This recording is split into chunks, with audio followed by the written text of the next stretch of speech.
আপনারা শুনছেন হুমায়ুন আহমেদের লেখা উপন্যাস মেঘ বলেছে যাব যাব। আজকে উপন্যাসটির ৬ষ্ঠ পর্ব। লিটনকে কেমন জানি অন্যরকম লাগছে। কোথাও কোনো পরিবর্তন হয়েছে। পরিবর্তনটা সূক্ষ্ম বলে ধরা যাচ্ছে না। চুল কেটেছে কি? না, চুল কাটেনি। মাথা ভর্তি কোঁকড়া চুল। চুলের জন্য কলেজে তার নাম ছিল শেওড়া গাছ। লিটন বলল, তুই এরকম করে তাকিয়ে আছিস কেন? কি দেখছিস? হাসান বলল, তোকে দেখছি। আমাকে দেখার কি আছে? তোকে কেমন যেন অন্যরকম লাগছে। লিটন বলল, মনটা খুব খারাপ, সেজন্যই বোধহয় অন্যরকম লাগছে। মন খারাপ কেন? লিটন দীর্ঘ নিঃশ্বাস ফেলে বলল, আমাকে দেখে বুঝতে পারছিস না কেন মন খারাপ? মালয়েশিয়া শেষ পর্যন্ত যেতে পারিনি। ঢাকা এয়ারপোর্টে আটকে দিয়েছে, ফলস ভিসা। হাসান বিস্মিত হয়ে বলল, তোর মালয়েশিয়া যাবার কথা ছিল নাকি? তুই জানিস না? না। আমি যে বিয়ে করেছি সেটা জানিস? না জানালে জানবো কিভাবে? আমি তো অন্তর্যামী না। চাচাজান তোকে বলেননি? আমি তাকে বলে গেছি, আমার বিয়ে তো আর কার্ড ছাপিয়ে হবে না যে কার্ড দিয়ে যাব। সস্তার বিয়ে। বন্ধু বান্ধব যে কজনকে বলেছিলাম কেউ আসেনি। কেউ না এলেও তুই আসবি, সেই ব্যাপারে আমি নিশ্চিত ছিলাম। বলতে গেলে একা একা বিয়ে করেছি। মনটা এত খারাপ হয়েছে। মন খারাপ হবার কথাই। বুঝলি হাসান, আমি ঠিক করেছিলাম আর কোনোদিন তোর সঙ্গে কথা বলবো না। তোর বিয়ের কথা জেনেও আমি যাব না। তুই ভাবলি কি করে? লিটন আনন্দিত গলায় বলল, শম্পাকেও আমি এই কথা বলেছি। আমি বলেছি, শোনো শম্পা, আর কেউ আসুক বা না আসুক, হাসান আসবেই। শম্পা বলেছে, উনি কি আলাদা? আমি বললাম, হাসান আলাদা কি আলাদা না তা আমি জানি না। হাসান আসবে এইটুকু জানি। হাসান বলল, বাবা আমাকে কিছু বলেননি, বোধহয় ভুলে গেছেন। বুড়ো মানুষ, ভুলে যাওয়াই স্বাভাবিক। চাচাজানের কাছে ১,০০০ টাকাও দিয়েছিলাম। ভেবেছি বিদেশ চলে যাচ্ছি, যে যা টাকা পয়সা পেত দিয়ে যাই। সে যাওয়া আটকে গেল। কি যে সমস্যার মধ্যে পড়েছি। আমার জন্য কষ্ট হচ্ছে না, শম্পার জন্য কষ্ট হচ্ছে। ও খুব কান্নাকাটি করে। ভাবিকে কান্নাকাটি করতে নিষেধ কর। তুই না যাওয়াতে দুজন একসঙ্গে থাকতে পারছিস। আমিও একজ্যাক্ট এই কথাটাই শম্পাকে বলেছি।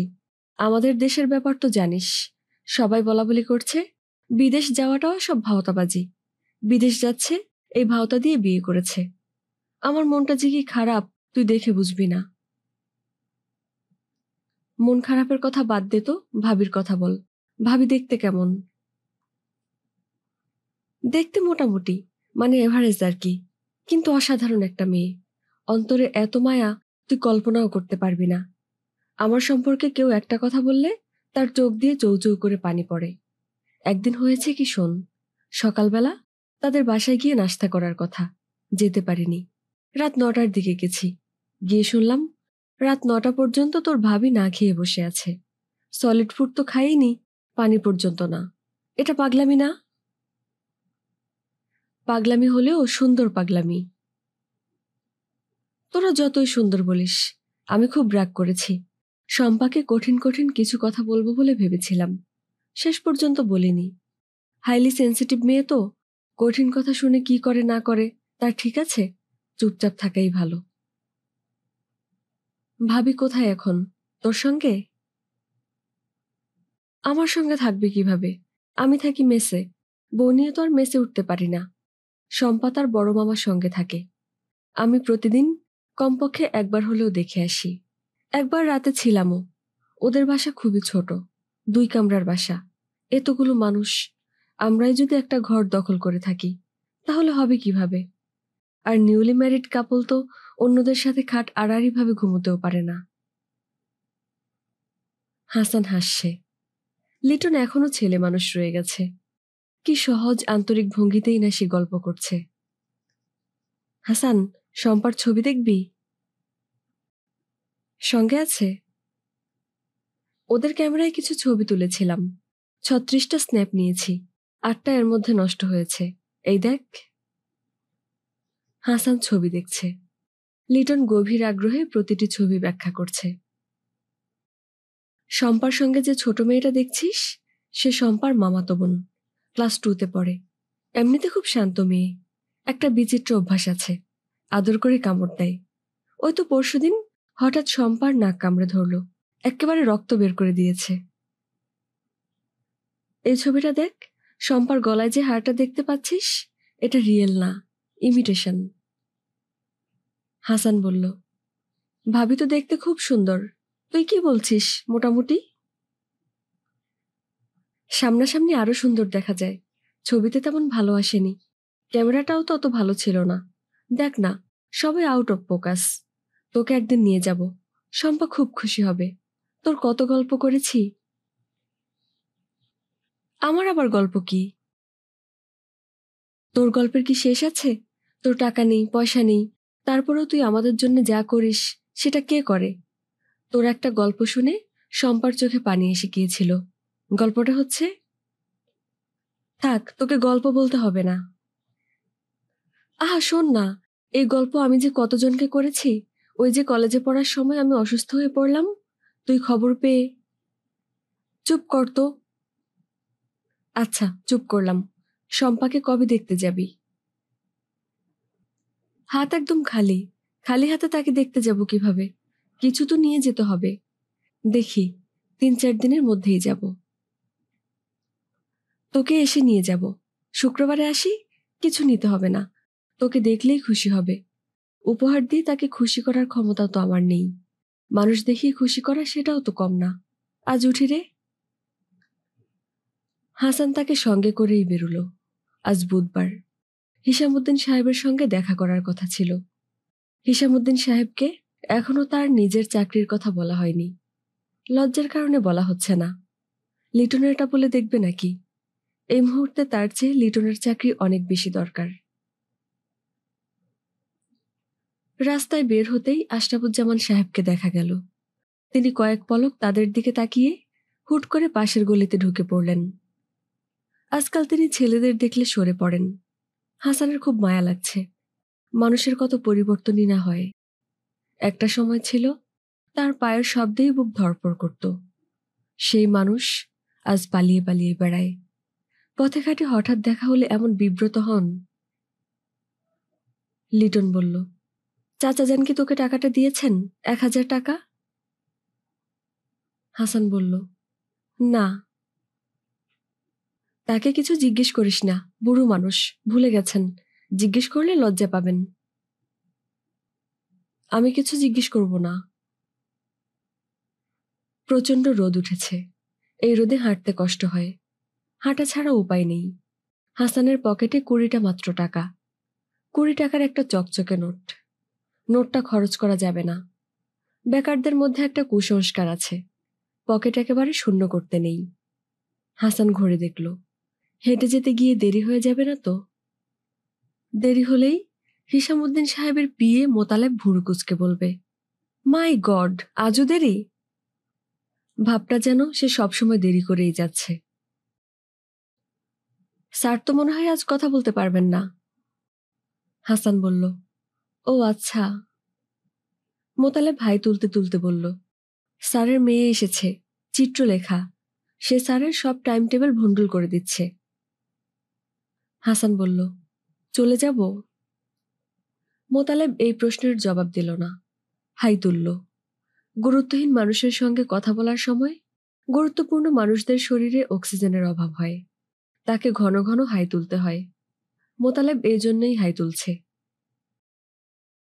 মোতালেব সাহেব, আমি কি চলে যাব? থাকুন কিছুক্ষণ, চা খান, দেখি স্যার কি বলেন। হাসান বসে পড়ল। মোতালেবের এই ঘরটা ডাক্তারদের ওয়েটিং রুমের মতো। দেয়ালের সঙ্গে ঘেঁষে এক সারি বেতের চেয়ার সাজানো। চেয়ারগুলোতে এককালে গদি ছিল, এখন নেই। ঘরের মাঝখানে একটা টেবিল। ভারী কালো রঙের টেবিলের উপর ময়লা কয়েকটা ম্যাগাজিন।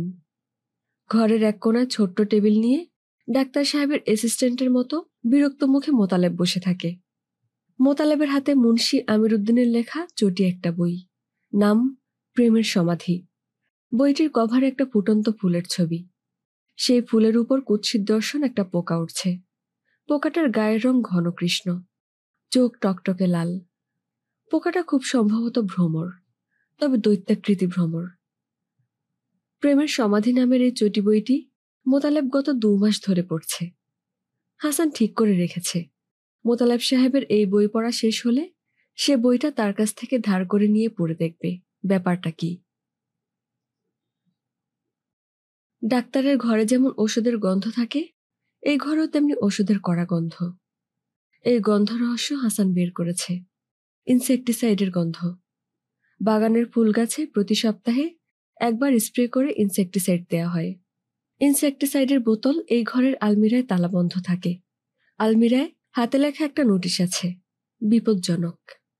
জনক বানানে মূর্ধন্য ব্যবহার করা হয়েছে বলেই বোধহয় নোটিশটা দেখলেই গা ছমছম করে। এই ঘরে সময় থেমে থাকে। 5 মিনিট বসে থাকলেই মনে হয় 5 ঘন্টা বসে থাকা হয়েছে। হাসান নড়ে চড়ে বসল। সময় থামা অবস্থাতেও অনেকক্ষণ পার হয়েছে। মোতালেব সাহেব। মোতালেব বই থেকে মুখ তুলল। তার দৃষ্টি অপ্রসন্ন, ভুরু কুচকানো। হাসান অপ্রস্তুত ভঙ্গিতে বলল, চলে যাব? বাজে কটা? 3:30। আরো 5-10 মিনিট বসে চলে যান। আপনি কি একটু জেনে আসবেন? জেনে আসা যাবে না। এতদিন পর স্যারের মেয়ে এসেছে, স্যার মেয়ের সঙ্গে গল্প করছেন, এর মধ্যে হুট করে আমি উপস্থিত হব? ব্যালেন্স ছাড়া কথা বলেন কেন? 4টা পর্যন্ত অপেক্ষা করুন। 3টে থেকে 4টা, এই 1 ঘন্টার পেমেন্ট নিয়ে হাসি মুখে চলে যাবেন। বাকিটা আমি দেখব। জি আচ্ছা। স্যারের মেয়ে দেখতে কেমন?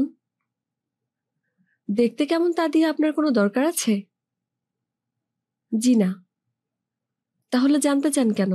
স্যারের মেয়ে কালো কুৎসিত হলেও আপনার কিছু যায় আসে না, ডানাকাটা পরি হলেও না। তা তো বটেই।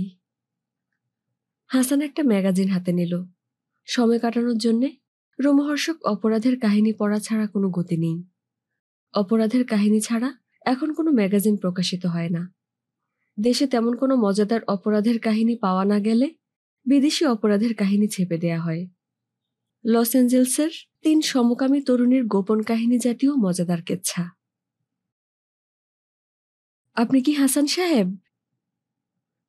হাসান ধর্মর করে উঠে দাঁড়াল। 100 ভাগ খাঁটি বাঙালি মেয়ে সামনে দাঁড়িয়ে।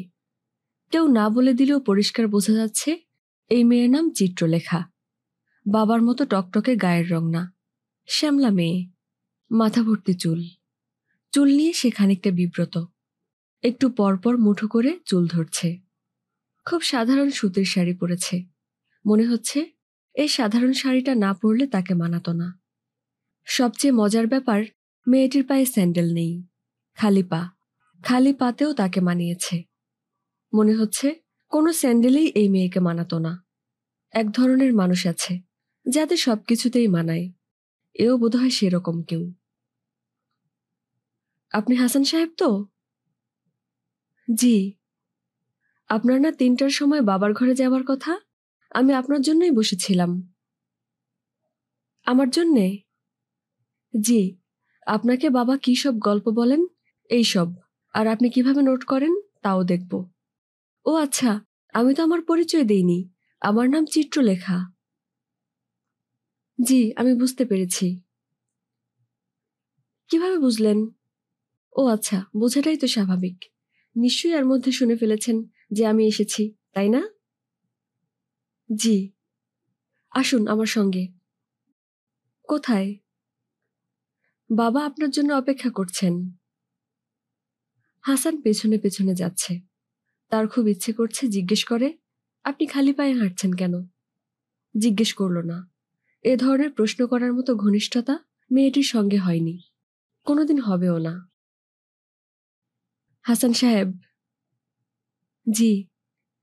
আমেরিকার কেউ যদি আমার নাম জিজ্ঞেস করে আমি কি বলি জানেন? আমি বলি, আমার নাম মিস পিকচার ড্র। আমার এই নামটাই এখন চালু। অনুবাদটা ভালো হয়েছে না? জি। যান, আপনি বাবার সঙ্গে বসুন, আমি চা নিয়ে আসছি। হিসামউদ্দিন সাহেব আজ একটা ধবধবে পাঞ্জাবি গায়ে বসে আছেন। হাসান তাকে খালি গায়ে দেখেই অভ্যস্ত। পাঞ্জাবিতে তাকে অন্যরকম লাগছে। তার সামনে পানের বাটাও নেই। হাসানের মনে হচ্ছে চিত্রলেখার উপস্থিতির সঙ্গে ঘটনা দুটি সম্পর্কিত। স্যার, আসসালাম আলাইকুম। হাসান, বসো। আমার মেয়ের সঙ্গে কথা হয়েছে? জি। আমার মেয়ের মধ্যে এমন কিছু কি দেখলে চোখে পড়ার মতো? হাসান ইতস্তত করে বলল, উনি খালি পায়ে হাঁটছেন।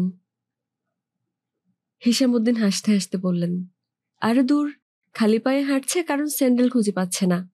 ওর সবচেয়ে অদ্ভুত ব্যাপার হচ্ছে ওর কাছে সব মানুষই চেনা, অতি আপন। তোমার সঙ্গেও নিশ্চয়ই খুব চেনা ভঙ্গিতে কথা বলেছে। আমার বড় বোনের মধ্যেও এই ব্যাপারটা ছিল। আমার বড় বোনের নাম কি তোমার মনে আছে? পুষ্প। ভালো নাম লতিফা বানু। হ্যাঁ, ঠিক আছে। চিত্রলেখার খুব ইচ্ছা আমি তোমাকে কিভাবে গল্পগুলো বলি তা শুনবে। ও আসুক, তখন তোমাকে আমার বড় বোনের একটা গল্প বলবো। জি আচ্ছা। তুমি টাকা পয়সা ঠিকমতো পাচ্ছ তো? পাচ্ছি স্যার। চিত্রলেখা চা নিয়ে ঢুকল। টিপট ভর্তি চা, দুধের পট, চিনির পট।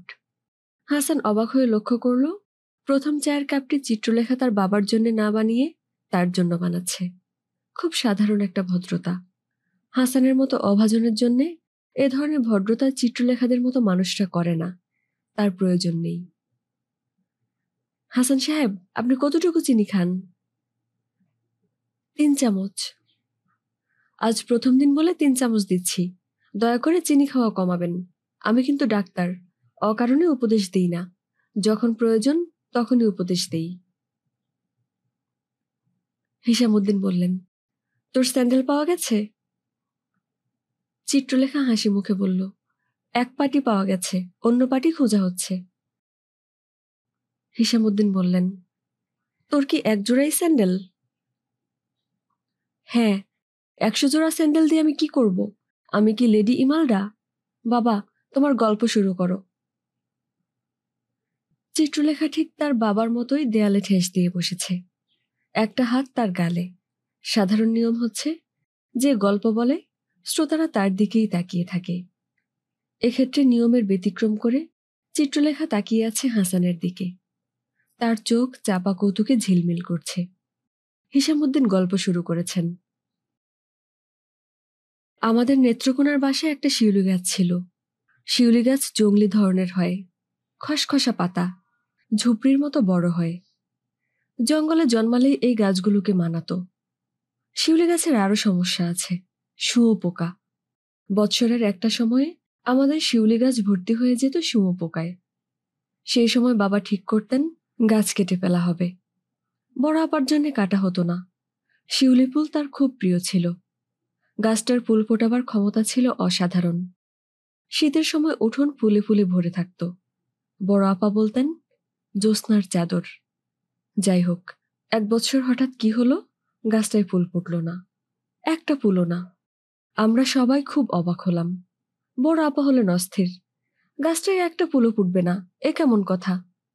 প্রায় সময় দেখতাম কাজকর্ম সব ছেড়ে দিয়ে বড় আপা গাছটার নিচে দাঁড়িয়ে থাকতেন। সেই শীতেই বড় আপা মারা গেলেন।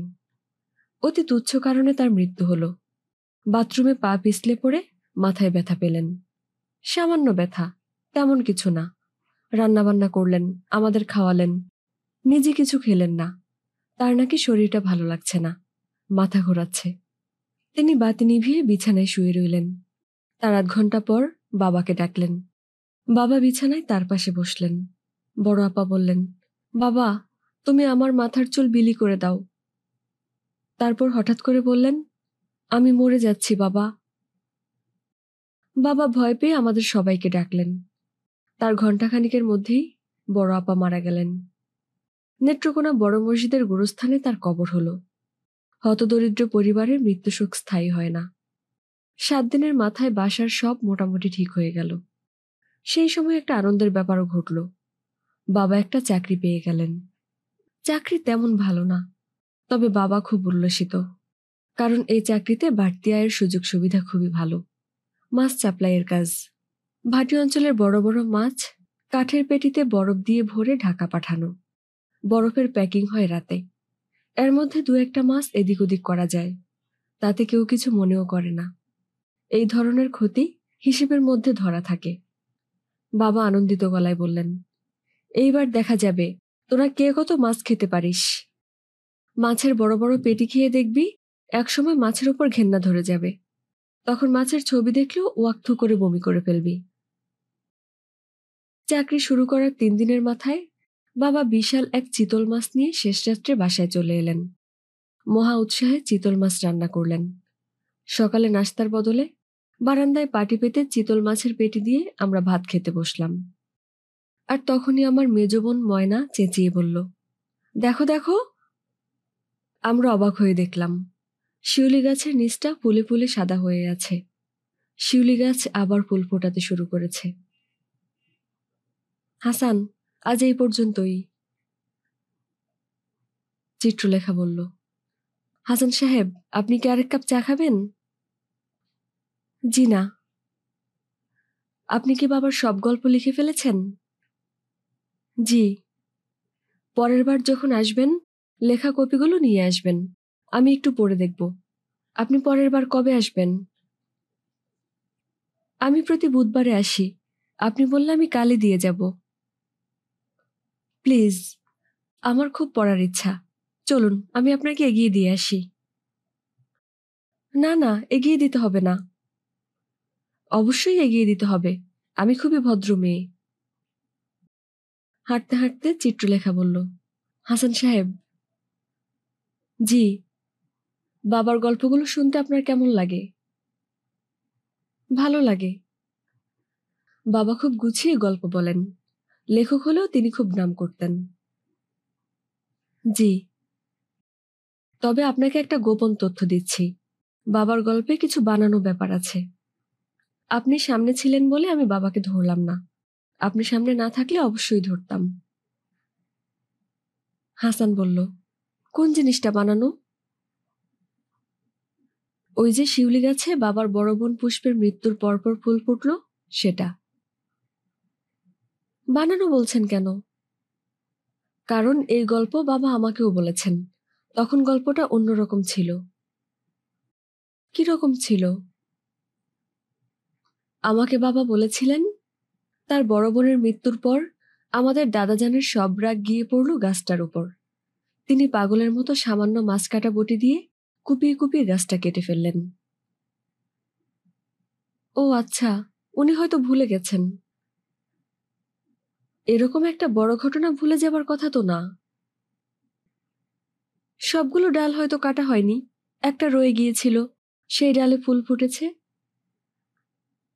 চিত্রলেখা খিলখিল করে হাসছে। অনেক কষ্টে হাসি থামিয়ে বলল, বাবাকে তো আপনি দেখি আমার চেয়েও বেশি পছন্দ করেন। এখন একটা ব্যাপার পরিষ্কার হলো। হাসান ভীত গলায় বলল, কোন ব্যাপার? বাবা আপনাকে এত পছন্দ করেন কেন সেই কারণটা ধরা গেল। আপনি বাবাকে পছন্দ করেন বলেই বাবা আপনাকে পছন্দ করেন। পছন্দ অপছন্দের ব্যাপার মানুষ খুব সহজেই ধরতে পারে। দাঁড়িয়ে দাঁড়িয়ে আপনার সঙ্গে অনেক গল্প করে ফেললাম, এখন আপনি চলে যান। চিত্রলেখা হাসানকে গেট পর্যন্ত এগিয়ে দিল। খালি পায়ে সে হাঁটছে। হাসানের আবারও মনে হলো, এই মেয়ে খালি পায়ে না হেঁটে স্যান্ডেল পায়ে হাঁটলে তাকে মোটেও মানাতো না। দিনটা মেঘলা। সারাদিন মেঘ ছিল না। এখন কোত্থেকে গাদা গাদা মেঘ আকাশ অন্ধকার করে ফেলছে। হাসানের মনে হলো, নীল রঙে আকাশকে মানায় না, কালো রঙেই মানায়। হাসানের হাঁটতে ভালো লাগছে। মেঘলা দিনের বিকেলে হাঁটতে ভালো লাগে। শুধু সারাক্ষণ মনে হয় একজন প্রিয় কেউ পাশে থাকলে আরো ভালো লাগতো। তিতলিদের বাসায় গিয়ে দেখা যেতে পারে। তাকে যদি কোনোভাবে শুধু বলা যায়, তিতলি, আমার খুব ইচ্ছা করছে তোমাকে নিয়ে হাঁটতে, সে যে করেই হোক একটা ব্যবস্থা করবে। তারা হাঁটবে মেঘের দিকে তাকিয়ে। ওই যে একটা গান আছে না, মেঘ বলেছে যাবো যাব, ওই গানটা দুজনেই মনে মনে গুনগুন করবে। হাসান 7 টাকা দিয়ে বড় একটা গোলাপ কিনল। গোলাপ যে এত বড় হয় তার ধারণা ছিল না। মনে হচ্ছে বোম্বাই গোলাপ, বড় বলেই দাম বেশি। প্রমাণ সাইজের গোলাপ 4 টাকা করে বিক্রি হচ্ছে, এই গোলাপ 7 টাকা, প্রায় ডাবল দাম। গোটা 10 কিনতে পারলে তিতলি হতভম্ব হয়ে যেত। টাকা নেই, 7 টাকা খরচ করতেও গায়ে লাগছে। 7 টাকায় 7 কাপ চা পাওয়া যায়, 1 প্যাকেট সস্তা সিগারেট কেনা যায়, 1 ডজন দেয়াশলাই কেনা যায়। 7 টাকার এই বোম্বাই গোলাপ একদিনে বাসি হয়ে যাবে। মনে হবে গোলাপটার খারাপ ধরনের ডায়রিয়া হয়েছে। তারপরেও ফেলা হবে না, রেখে দেয়া হবে। তিতলির যা কাণ্ড কারখানা, পাপড়িগুলো সে হয়তো কোনোদিনও ফেলবে না। কোনো একটা গল্পের বইয়ের পাতার মাঝে মাঝে রেখে দিয়ে ভুলে যাবে। হঠাৎ একদিন বই ঝাড়তে গিয়ে পাতায় পাতায় পাওয়া যাবে গোলাপের পাপড়ির অপূর্ব শুটকি। হাসানের মনে হলো একটা গোলাপ নিয়ে যাওয়া ঠিক হচ্ছে না। 1 হচ্ছে অমঙ্গল সূচক, 1 মানেই একা। সবচেয়ে মঙ্গলসূচক সংখ্যা হলো 2, 2 মানেই আমি এবং তুমি। 15টা টাকা চলে যাবে, তার সঙ্গে আছে 20 টাকার একটা নোট। ফেরার সময় ফিরতে হবে হেঁটে হেঁটে। হাঁটা মন্দ কি, তিতলির সঙ্গে দেখা হবার পর হেঁটে হেঁটে ফিরতে খারাপ লাগবে না। হাসান ফুলওয়ালাকে বলল, ভাই, ঠিক এই সাইজের আরেকটা গোলাপ দিন। এই গোলাপগুলোর নাম কি বলুন তো? ফুলওয়ালা বিরস গলায় বলল, তাজমহল। গোলাপের নাম তাজমহল ঠিক বিশ্বাসযোগ্য না। মোতালেব সাহেবকে একদিন জিজ্ঞেস করতে হবে। তিনি যেহেতু বাগানে বিষ স্প্রে করেন, তিনি জানবেন। হিসামুদ্দিন সাহেবের মেয়েটিও জানতে পারে। তাকে দেখলেই মনে হয় এই মেয়ে সব জানে। কোনো কিছু জিজ্ঞেস করলে হাসি মুখে বলে দেবে। 2বার কলিং বেল টিপতেই দরজা খুলল। দরজা খুলে দিল নাদিয়া। হাসান বলল, কেমন আছো নাদিয়া? নাদিয়া জবাব দিল না।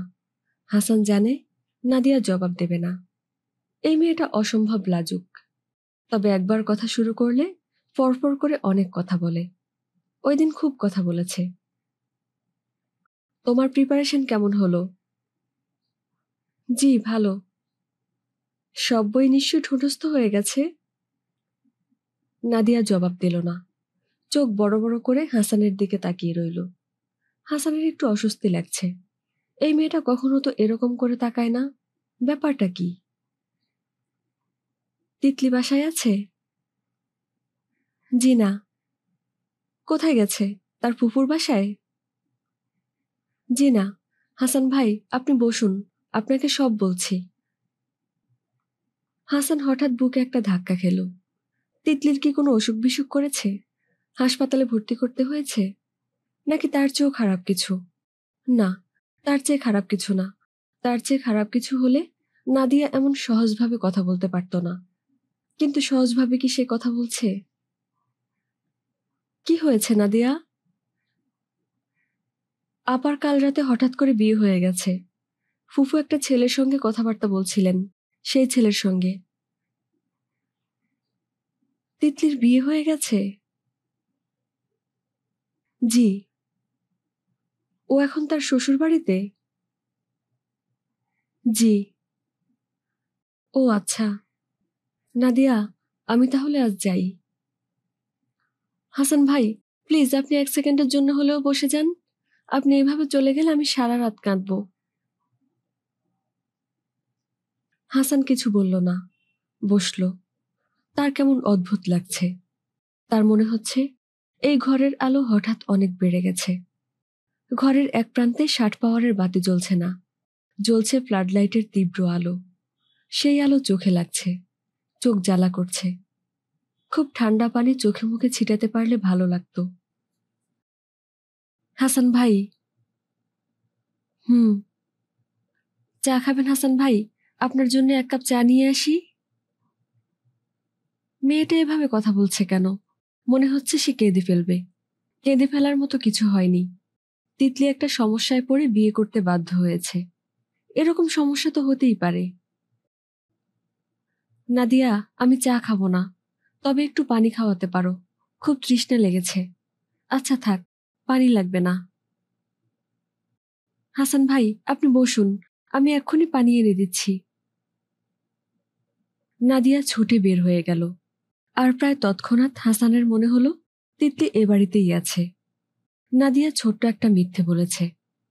তার বিয়ে হয়ে গেছে এটা ঠিক, তবে সে এখনো শ্বশুরবাড়িতে যায়নি। এই মিথ্যাটার হয়তো প্রয়োজন ছিল। হাসানকে নাদিয়া গেট পর্যন্ত এগিয়ে দিতে এলো। হাসান বিস্ময়ের সঙ্গে লক্ষ্য করল নাদিয়া কাঁদতে কাঁদতে তার সঙ্গে আসছে। হাসান বলল, কাঁদছ কেন নাদিয়া? নাদিয়া গায়ের ওড়নায় চোখ মুছল, কিছু বলল না। হাসান বলল, তিতলি ঘরেই আছে, তাই না?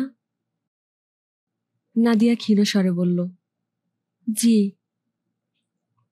ওকে বলো সব ঠিক হয়ে যাবে। ভাগ্যে যা ছিল তাই হয়েছে, ও যেন মন খারাপ না করে। আপনি ভালো থাকবেন হাসান ভাই। ভালো থাকবো। তুমি মন দিয়ে পড়াশোনা করো। আমি জানি তুমি খুব ভালো রেজাল্ট করবে। কি করে জানেন? আমার মন বলছে। হাসান ভাই, আপনি আপার উপর রাগ করে থাকবেন না। না, রাগ করব কেন? যাই না দিয়া। হাসান এগোচ্ছে, ঠিকমতো পা ফেলতে পারছে না। টিপ টিপ বৃষ্টি পড়া শুরু হয়েছে। আশ্চর্য কাণ্ড, যখনই সে তিতলির কাছে আসে তখনই বৃষ্টি হয়। হাসান হঠাৎ থমকে দাঁড়ালো। তিতলিদের বাসাটা একবার তাকিয়ে দেখতে ইচ্ছে করছে। সবসময় এই জায়গা থেকে সে পেছনে ফিরে তাকায়। আর একটু এগুলে তিতলিদের বাসা আড়ালে পড়ে যাবে, আর দেখা যাবে না। হাসান যতবারই এখান থেকে তাকিয়েছে ততবারই দেখেছে তিতলি বারান্দায় দাঁড়িয়ে আছে। আজ নিশ্চয়ই দেখা যাবে না। শুধু আজ কেন, আর কোনোদিনই দেখা যাবে না। হাসানও আর আসবে না, আসা ঠিক হবে না। তিতলির বাবা নিশ্চয়ই মেয়ের বিয়ে উপলক্ষে একটা অনুষ্ঠান করবেন। সে অনুষ্ঠানে তার দাওয়াত হবে না। তিতলি এমন হৃদয়হীন কাণ্ড কখনো করবে না। ভালো কোনো উপহার তার অবশ্য দিতে ইচ্ছা করছে। টাকা থাকলে তিতলিকে সে একটা হারমোনিয়াম কিনে দিত। মেয়েটার হারমোনিয়ামের খুব শখ ছিল। তার স্বামী নিশ্চয়ই তিতলির সেই শখ মেটাবেন। মানুষের সবচেয়ে প্রিয় ইচ্ছা প্রকৃতি সবসময় পূর্ণ করে। তিতলি কি গানটা জানি তাকে শোনাতে চেয়েছিল? হাসান কিছুতেই মনে করতে পারছে না। মেঘ বলেছে যাব যাব, মেঘের পরে মেঘ জমেছে, নাকি অন্য কোনো গান? না, এটা না, অন্য কি একটা গান। আশ্চর্য, মনে পড়ছে না। হাসান মাথার ভেতর তীব্র চাপ অনুভব করছে। গানের লাইনগুলো মনে না পড়লে কিছুতেই মনের এই চাপ কমবে না। একবার চট করে তিতলিকে জিজ্ঞেস করে এলে কেমন হয়? না না, তিতলির সঙ্গে সরাসরি কথা বলা ঠিক হবে না। সে জিজ্ঞেস করবে নাদিয়াকে। নাদিয়া তার আপার কাছ থেকে জেনে আসবে। হাসান পেছন দিকে তাকালো। বারান্দায় কেউ নেই। বৃষ্টির ফোঁটা বড় বড় হয়ে পড়তে শুরু করেছে। হাসান এগোচ্ছে ক্লান্ত ভঙ্গিতে। তিতলিদের বাড়ির সামনে বড় একটা গাড়ি এসে দাঁড়িয়েছে। কালো রঙের গাড়ি। জানালার কাঁচ উঠানো বলে গাড়ির ভিতরে কে পরিষ্কার বোঝা যাচ্ছে না। মতিন সাহেব জানালার পর্দার ফাঁক দিয়ে তাকিয়ে আছেন। দুপুরে খাবারের পর তিনি খালি গায়ে হাত পা এলিয়ে ফুল স্পিডে ফ্যান ছেড়ে দিয়ে বড় একটা ঘুম দেন। আজও ঘুমোচ্ছিলেন। হঠাৎ ইলেকট্রিসিটি চলে যাওয়ায় ফ্যান থেমে গেল। তার ঘুম ভেঙে গেল। তিনি, চামচিকার বাচ্চারা দেশটার 12টা বাজিয়ে দিল বলতে বলতে জানালার পর্দা সরিয়ে কালো গাড়িটা দেখলেন। তিতলির বিয়ের পরপর বড় বড় গাড়ির আনাগোনা শুরু হয়েছে। তিতলির শ্বশুরবাড়ির দিকের সব আত্মীয় স্বজনেরই মনে হয় গাড়ি আছে। রোজই কেউ না কেউ আসছে। দেখতে ভালো লাগছে। খালি হাতেও কেউ আসছে না। ঘর ভর্তি হয়ে আছে মিষ্টিতে। মিষ্টি খাওয়া তার নিষেধ। সামান্য ডায়াবেটিস ধরা পড়েছে। সেই নিষেধ অমান্য করে তিনি নিয়মিত মিষ্টি খাচ্ছেন। খাওয়া শেষ হবার পর উদাস গলায় বলছেন, মিষ্টি টিষ্টি কি আছে দাও। খাওয়ার পর মিষ্টি খাওয়া রসুলে করিমের সুন্নত। সুন্নত পালন করলে স্বাস্থ্য নষ্ট হয় না। আজ কে এসেছে? যে এসেছে সে গাড়ি থেকে নামছে না কেন? মতিন সাহেব এই বয়সেও বুকের ভেতর এক ধরনের ছেলে মানুষই উত্তেজনা অনুভব করলেন। তার সেই উত্তেজনা চরমে উঠল যখন দেখলেন গাড়ি থেকে নামছে শওকত, তিতলির হাজব্যান্ড। কথা ছিল রুসমত না হওয়া পর্যন্ত শওকত এ বাড়িতে আসবে না। কি জন্য এসেছে কে জানে। মতিন সাহেব ধর্মর করে উঠে বসলেন। আলনা থেকে নিয়ে একটা পাঞ্জাবি গায়ে দিলেন। সুরাইয়াকে খবর দিতে হবে। গরমের সময় তার একটা বাজে অভ্যাস আছে, ভেতরের মেঝেতে হাতের উপর মাথা রেখে ঘুমিয়ে পড়া। জামাই যদি এসে দেখে শাশুড়ি মাতারিদের মতো হা করে ঘুমুচ্ছে, মুখের উপর মাছি ভনভন করছে, সে দৃশ্য সুখকর হবে না। সুরাইয়া ঘুমোচ্ছিলেন না, রান্নাঘরে চায়ের পানি চাপিয়ে চুপচাপ বসে আছেন। মতিন সাহেব চাপা গলায় বললেন, জামাই এসেছে, জামাই, মেয়েরা কোথায়? তিনি সুরাইয়ার জবাবের জন্য অপেক্ষা করলেন না, মেয়েদের ঘরের দিকে ছুটে গেলেন। তিতলি ঘরেই ছিল। নাদিয়া তার বই নিয়ে গেছে ছাদে। মুখস্থ করার কোনো ব্যাপার থাকলে সে ছাদে চলে যায়। হাঁটতে হাঁটতে সে পড়া মুখস্থ করে। তিতলি শুয়ে আছে, হাত পা গুটিয়ে কেন্নর মতো শুয়ে থাকা, মাথাটা পর্যন্ত বালিশে নেই। বিয়ে হওয়া মেয়ে সবসময় সুন্দর করে সেজেগুজে থাকবে, কি বিশ্রীভাবেই না সে আছে। মতিন সাহেব কড়া গলায় বললেন, তিতলি ওর তো, জামাই এসেছে। শওকত, যা কথা টথা বল, দেখ কি ব্যাপার, হাত মুখ ধুয়ে চুল টুল বেঁধে তারপর যা। কলিং বেল বাজতে শুরু করেছে। দরজা খুলে দেবার মতো কেউ নেই। মতিন সাহেব নিজেই দরজা খোলার জন্য গেলেন। তিতলি শুয়ে শুয়ে কলিং বেলের শব্দ শুনছে। 1, 2, 3, 4, 4 বার বেল বাজল। হাসান বেল বাজাতো 2 বার, 2 বারের বেশি কখনো না। দরজা না খুললে বেশ কিছুক্ষণ অপেক্ষা করে আবার 2 বার। এই বিষয়ে হাসানের বক্তব্য হচ্ছে, 2 হচ্ছে পৃথিবীর সবচেয়ে সুন্দর সংখ্যা। 2 মানেই আমি এবং তুমি। এটা নিশ্চয়ই হাসানের নিজের কথা না, কোনোখান থেকে শুনে এসে বলেছে। এরকম গুছিয়ে কথা হাসান বলতে পারে না। সুরাইয়া দরজা ধরে দাঁড়ালেন, চাপা গলায় বললেন, মা শুয়ে আছিস? জামাই এসেছে, ওঠ মা। তিতলি হাই তুলতে তুলতে বলল, তুমি এরকম করে কথা বলছো কেন মা? জামাই এসেছে শুনে মনে হচ্ছে তুমি ভয় পাচ্ছ। জামাই এসেছে তো কি হয়েছে? হাত মুখ ধুয়ে বসার ঘরে যা। এত ব্যস্ত হচ্ছ কেন মা? বিয়ে যখন করেছি বসার ঘরে নিশ্চয়ই যাব, তাড়াহুড়ার কিছু নেই। তুমি আমাকে চা খাওয়াও, চা খেয়ে তারপর যাব। কাপড় বদলাবি না? তুমি বললে অবশ্যই বদলাবো। সুরাইয়া ক্ষীণ স্বরে বললেন, তুই এরকম করে কথা বলছিস কেন? আমি ভালো মতোই কথা বলছি, তুমি আমাকে নিয়ে খুব ভয়ে ভয়ে আছো, তাই আমার স্বাভাবিক কথাই তোমার কাছে অস্বাভাবিক মনে হচ্ছে। ভয় করো না মা, আমি হাস্যকর কোনো ড্রামা করব না। গলায় শাড়ি পেঁচিয়ে সিলিং ফ্যানে ঝুলে পড়া আমাকে দিয়ে হবে না। কেউ একজন আমাকে দিয়ে একটা খেলা শুরু করেছে, সেই খেলাটা আমি শেষ পর্যন্ত খেলব। খেলা মানে কি খেলা? ও তুমি বুঝবে না মা, চা এনে দাও, চা খাবো, চা খেয়ে গোসল করব, তারপর সেজেগুজে শওকত সাহেবের সামনে দাঁড়াবো। উনি প্রেম করতে চাইলে প্রেম করব, হাত ধরতে চাইলে হাত ধরব। সুরাইয়া চিন্তিত মুখে রান্নাঘরে ফিরে এলেন। তার মন বলছে, এই মেয়ে ভয়ঙ্কর কিছু করবে। সে ভয়ঙ্করটা কি তিনি ধরতে পারছেন না। মেয়ের জন্য এক বৈঠকে 100 রাকাত নামাজ তিনি মানত করেছেন। রুসমতের পর মেয়ে যে রাতে প্রথম শ্বশুরবাড়ি যাবে, সেই রাতে তিনি মানত শেষ করবেন। মানত শেষ না করা পর্যন্ত তিনি শান্তি পাচ্ছেন না। মতিন সাহেব অতি আনন্দের সঙ্গে তার জামাইয়ের সঙ্গে গল্প করছেন। তার হাতে রথম্যান সিগারেটের প্যাকেট। শওকতের ভদ্রতায় এই মুহূর্তে তিনি মোহিত। শওকত তার জন্য 1 কার্টুন রথম্যান সিগারেট এবং একটা লাইটার নিয়ে এসেছে।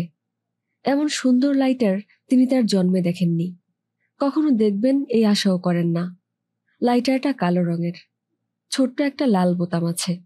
বোতামে চাপ দিলেই নীলাভ অগ্নিশিখা দেখা যায়। লাইটারের কর্মকাণ্ড এইখানেই শেষ হয়ে যায় না। যতক্ষণ অগ্নিশিখা জ্বলে ততক্ষণই টুন টুন টুন শব্দ হতে থাকে। লাইটারটা তিনি এর মধ্যেই কয়েকবার জ্বালিয়েছেন, নিভিয়েছেন, আবারও জ্বালাতে ইচ্ছে করছে। জামাইয়ের সামনে এ জাতীয় ছেলে মানুষই শোভন হবে না, তাই মনের ইচ্ছা চাপা দিয়ে রেখেছেন। তিনি সিগারেটে লম্বা টান দিয়ে বললেন, তারপর বাবা বলো, কেমন আছো? শওকত বিনীতভাবে বলল, জি, ভালো। তুমি কি ধূমপান করো? করলে আমার সামনে সিগারেট খেতে পারো। এইসব প্রিজুডিস আমার একেবারেই নেই। বিলেত আমেরিকায় বাপ ছেলে এক টেবিলে বসে মদ খাচ্ছে, আর আমাদের দেশে শ্রদ্ধা ভক্তি আসলে মনের ব্যাপার। তুমি আমাকে শ্রদ্ধা করো কি করো না, তা আমার সামনে সিগারেট খাওয়া বা না খাওয়া দিয়ে বিচার করা যাবে না। তুমি কি বলো? জি, তা তো ঠিকই। নাও, একটা সিগারেট খাও। আমি সিগারেট খাই না। Very good. এটা এমন একটা অভ্যাস যার কোনো ভালো দিক নেই। শরীর নষ্ট, স্বাস্থ্য নষ্ট, পরিবেশ নষ্ট, অর্থ নষ্ট। কোটি কোটি টাকা ধোঁয়ায় উড়ে যাচ্ছে। ভাবাই যায় না। ঠিক বলছি না? জি। তারপর বলো, তোমার খবরাখবর বলো। শওকত লজ্জিত গলায় বলল, আমি একটা অনুরোধ নিয়ে এসেছিলাম। মতিন সাহেব বিস্মিত হয়ে বললেন, বলো, ব্যাপারটা কি? আমার এক বন্ধুর বিয়ে। আমার ছোটবেলার বন্ধু, ঘনিষ্ঠ বন্ধু। বিয়ে হচ্ছে গাজীপুরে। ওর খুব ইচ্ছা আমি তিতলিকে নিয়ে সেই বিয়েতে যাই। ইচ্ছে হওয়াটাই তো স্বাভাবিক। তুমি তিতলিকে নিয়ে যাও, তোমার স্ত্রীকে তুমি নিয়ে যাবে, এর মধ্যে আবার অনুরোধ কি? এখনো ফরমালি উঠিয়ে নেওয়া হয়নি। তুমি এইসব ব্যাপার নিয়ে একেবারেই চিন্তা করবে না। কাবিননামা তৈরি হওয়া মানে বিয়ে হয়ে যাওয়া। ফিরতে হয়তো দেরি হবে। গাজীপুর অনেকখানি দূরে। হোক দেরি, কোনো সমস্যা নেই। আমি রাত 2টার আগে ঘুমাই না। আমার বন্ধু বলছিল রাতটা তার ওখানে থেকে যেতে। রাস্তাটা খারাপ, প্রায়ই ডাকাতি হয়। রাতটা থেকে সকালে আসো, কোনো সমস্যা নেই। আমি তিতলিকে বলে দিচ্ছি। তুমি চাটা কিছু খাবে? 1 কাপ চা খেতে পারি। বসো তুমি, আমি চায়ের কথা বলে আসি। মতিন সাহেব উঠে দাঁড়ালেন। তার সঙ্গে শওকত উঠে দাঁড়ালো। শওকতের ভদ্রতায় মতিন সাহেব আবারও মোহিত হলেন। অসাধারণ একটা ছেলে। তিতলির ভাগ্য ছক্কা ভাগ্য। দান ফেলেছে, ছক্কা উঠে গেছে। তিতলি লাল রঙের জামদানি শাড়ি পরেছে। লাল শাড়িতে কালো ফুল।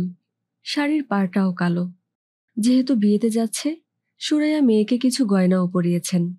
হাতে 4 গাছ করে চুড়ি, গলায় পাথর বসানো হার। এই হার তিতলির ফুফু ধার দিয়েছেন। শ্বশুরবাড়ির লোকজন ক্রমাগত আসছে। বিয়ে হওয়া মেয়ে খালি গলায় থাকবে এটা ঠিক না।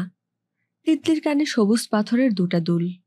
গায়ের শাড়ির সঙ্গে কানের এই দুলজোড়া মানাচ্ছে না, কিন্তু তারপরও দেখতে ভালো লাগছে।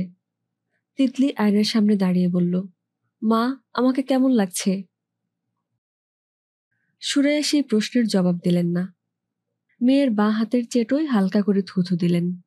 এই থুথু সুন্দর দেখানোর দোষ কাটিয়ে দেয়। খুব সুন্দর কখনো ভালো না। খুব সুন্দরকে ঘিরে থাকে অসুন্দর। তিতলি বলল, মা, যাচ্ছি। বিসমিল্লা করে রওনা হও মা। গলার হারটা সাবধানে রাখবে, খুলে পড়ে না যায়। পড়বে না মা। শওকতের সঙ্গে ভদ্রভাবে কথা বলবি। অবশ্যই ভদ্রভাবে কথা বলবো। চোখ মুখ এমন শক্ত করে রেখেছিস কেন? মনে হচ্ছে ফাঁসি দেখতে যাচ্ছিস। ঘর থেকে হাসি মুখে বের হ। নতুন স্বামীর সঙ্গে হাসি মুখে বের হলে লোকজন বেহায়া ভাববে, এজন্য চোখ মুখ শক্ত করে রেখেছি। বিয়ে বাড়িতে মুখ এমন শক্ত করে থাকবি না। আচ্ছা, এবার বিদায় দাও মা, ঘুরে আসি। মতিন সাহেব মেয়েকে গাড়ি পর্যন্ত উঠিয়ে দিতে গেলেন। অবাক হয়ে বললেন, গাড়ির ড্রাইভার কোথায়? শওকত বলল, ড্রাইভার নেই, গাড়ি আমি চালাবো। মতিন সাহেব আবারও মোহিত হলেন। জামাই গাড়ি চালিয়ে যাবে, পাশে বসে থাকবে তিতলি। অসাধারণ দৃশ্য, দেখাতেও আনন্দ। গাড়ি সাবধানে চালাবে। ঢাকার ট্রাফিকের যে অবস্থা, নিয়মকানুন বলে কিছুই নেই। অদ্ভুত দেশ। শওকত হাসি মুখে বলল, আপনারা কোনো দুশ্চিন্তা করবেন না, আমি খুব সাবধানী ড্রাইভার। মতিন সাহেব তার নতুন লাইটারে আরেকটা সিগারেট ধরাতে ধরাতে বললেন, সাবধান হওয়াই ভালো, সাবধানের মার নাই। শওকত শহর ছাড়িয়ে হাইওয়েতে না পড়া পর্যন্ত একটা কথাও বলল না। মনে হচ্ছে সে কি বলবে বা বলবে না তা গুছিয়ে নিচ্ছে। তিতলির বসে থাকার মধ্যেও কোনো আড়ষ্টতা নেই। বাতাসে তার চুল উঠছে, শাড়ির আঁচল উঠছে, তার ভালোই লাগছে। আমি একটা সিগারেট ধরালে কি তোমার খারাপ লাগবে? জি না। আমি অবশ্য তোমার বাবাকে বলেছি আমি সিগারেট খাই না। আসলে মাঝে মধ্যে খাই। আমি প্রফেশনাল না, অ্যামেচার। তারপর বলো, কেমন আছো?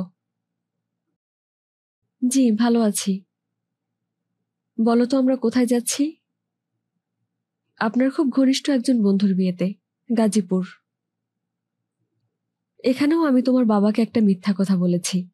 আমরা গাজীপুর যাচ্ছি ঠিকই, কিন্তু কোনো বন্ধুর বিয়েতে যাচ্ছি না। ও, তোমাকে নিয়ে একটু ঘোরার ইচ্ছা হলো, কাজেই একটা অজুহাত তৈরি করে তোমাকে বের করে নিয়ে এলাম। তুমি রাগ করনি তো? রাগ করবো কেন? শওকত হাসি মুখে বলল, আমার সবচেয়ে ছোট মামাকে আমরা ডাকি মিজু মামা।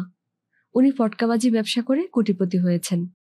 গাজীপুরে একটা জঙ্গল কিনে বাগান বাড়ি বানিয়েছেন। আজ রাতের জন্যে সে বাগান বাড়ির চাবি আমার কাছে। জঙ্গল তোমার কাছে কেমন লাগে?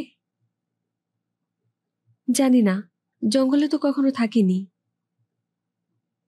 সত্যিকার জঙ্গল অবশ্য আমাদের দেশে নেই। সুন্দরবনে খানিকটা আছে, তাও মূলটা পড়েছে ইন্ডিয়ায়। তুমি কখনো ইন্ডিয়া গিয়েছ?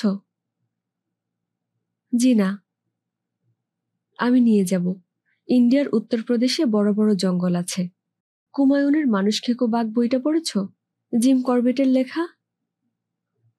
জি না। ওই বইটা পড়লে জঙ্গল সম্পর্কে ধারণা পেতে। তোমার গলার এই হারটা তো খুব সুন্দর। কি পাথর এটা? আমি জানি না, আমার ফুপুর হার, আমার না। যতদূর মনে হয় জিরকন। জিরকন ছাড়া এমন ব্রাইট রেড পাথর হয় না। আমার কাছে অবশ্য লালের চেয়ে নীল পাথর বেশি পছন্দ। একটা পাথর আছে, নাম একুয়ামেরিন। অপূর্ব নীল। মনে হয় আকাশ জমাট বাঁধিয়ে পাথর তৈরি করা হয়েছে। তবে খুব হালকা পাথর, ভঙ্গুর। আমি যে বকবক করে যাচ্ছি, তোমার বিরক্তি লাগছে না তো? জি না। তুমি মনে হয় কথা কম বলো। জি না, আমিও প্রচুর কথা বলি। এখন কথা বলতে ইচ্ছে করছে না। গাজীপুরে যেখানে যাচ্ছি সেখানে ছোট মামার এক বাবুর্চি থাকে, নাম মন্তাজ মিয়া। আজ রাতে সেই আমাদের রেঁধে খাওয়াবে। মন্তাজ মিয়ার বিশেষত্ব কি শুনবে? বলুন, শুনি। মিজু মামার ধারণা, মন্তাজ মিয়া হচ্ছে পৃথিবীর 5 জন সেরা রাঁধুনির একজন। ও শুধু দেশি রান্না পারে, রোস্ট টোস্ট পারে না। আমি শুনেছি তুমিও খুব ভালো রাঁধতে পারো। কার কাছে শুনলেন? তোমার বড় ফুফু বললেন তোমার হাতে নাকি জাদু আছে। আরেকবার তোমাকে নিয়ে এখানে আসব। সেদিন তুমি রাঁধবে, সব জোগাড় যন্ত্র থাকবে। তুমি শুধু রান্না চড়িয়ে দেবে। তোমার কি কি লাগবে একটা লিস্ট করে দিলে সেইভাবে ব্যবস্থা করে রাখবো। ঠিক আছে? জি, ঠিক আছে। তোমার কোন রান্নাটা ভালো হয়, মাছ না মাংস? আমার মনে হয় মাছ। সর্বনাশ করেছো, মাছ তো আমি খেতেই পারি না। মাছের মধ্যে চিংড়িটা খাই, তাও যে খুব আগ্রহ করে তা না। শওকত আরেকটা সিগারেট ধরালো। তিতলি তাকিয়ে আছে বাঁ পাশের জানালার দিকে। গাড়িতে বসে থাকতে তার ভালোই লাগছে। লোকটা অকারণে কথা বলে ভাব জমাতে চেষ্টা করছে, এটাও খারাপ লাগছে না। একবার তার ইচ্ছা করলো বলে, ভাব জমানোর জন্য অকারণ কথা বলার দরকার নেই। ভাব হবার হলে আপনাতেই হবে। একটার পর একটা সিগারেট ধরাচ্ছি, তোমার অসুবিধা হচ্ছে না তো? জি না। খুব সস্তা ধরনের একটা কথা তোমাকে বলার ইচ্ছে করছে। তুমি কি ভাববে ভেবে বলতে অস্বস্তি বোধ করছি। এ জাতীয় কথা ছেলেরা বাংলা সিনেমায় বলে। আপনার যা বলতে ইচ্ছে করে বলুন। তোমাকে খুব সুন্দর লাগছে। সারাক্ষণ তোমার দিকে তাকিয়ে থাকতে ইচ্ছে করছে। তাকিয়ে থাকলে অ্যাক্সিডেন্ট হবে, সেই ভয়ে তাকাচ্ছি না। গাড়ি কোথাও পার্ক করুন, পার্ক করে তাকিয়ে থাকুন। শওকত শব্দ করে হেসে উঠল। সেই হাসি আর থামেই না।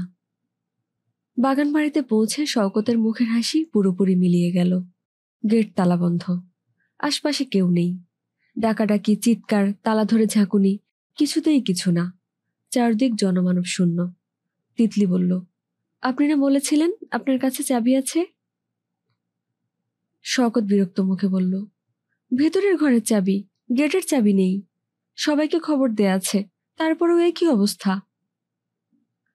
গেট শেষ পর্যন্ত খুলল। দারোয়ান ভেতরে ঘুমোচ্ছিল। চোখ ডলতে ডলতে সে এসে গেট খুলে দিল। এতে সমস্যার সমাধান হলো না। শোনা গেল মন্তাজ মিয়ার জ্বর এসেছে। সে দুপুরে ঢাকায় চলে গেছে। রান্নার কোনো জোগাড় যন্ত্রও নেই। সবকিছু মন্তাজের করার কথা। শওকত রাগে ফুঁসতে লাগল। তিতলি বলল, আপনি অস্থির হবেন না, একটা তো মোটে রাত, না খেয়ে আমি থাকতে পারবো। শওকত বিরক্ত গলায় বলল, না খেয়ে থাকবে কেন?